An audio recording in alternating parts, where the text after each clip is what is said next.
اہل مکہ نے، حضور کے رشتہ داروں نے حضور کے ساتھ کیا سلوک نہیں کیا تھا؟ اوجریاں ڈالیں، کانٹے پھینکے، راہوں میں گڑھے کھودے، اذیتوں کے پہاڑ کھڑے کیے، اور کیا کیا مصیبتیں نہیں تھی۔ حضور شہر مکہ سے چلے گئے مدینہ المنورہ۔ اب جب فتح مکہ ہوا تو حضور جب تشریف لائے تو ناقہ پہ سوار ہیں، تو اب یہ تھر تھر کانپ رہے ہیں سارے رشتہ دار حضور کے، برادری کے لوگ۔ انہیں پتا تھا کہ آج ہمارا آخری دن آ گیا ہے، اور اگر بڑا بھی رحم ہوا تو کم از کم ہمیں شہر بدر تو کر ہی دیا جائے گا۔ اب حضور تشریف لائے، سب کو جمع کیا، کہا کہ بتاؤ میں تمہارے ساتھ کیا سلوک کروں؟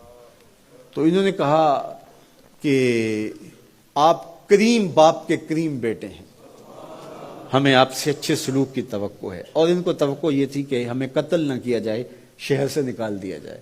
تو آقا کریم نے فرمایا اذهبوا انتم الطلقاء، جاؤ چلے جاؤ، میں تمہیں معاف کرتا ہوں۔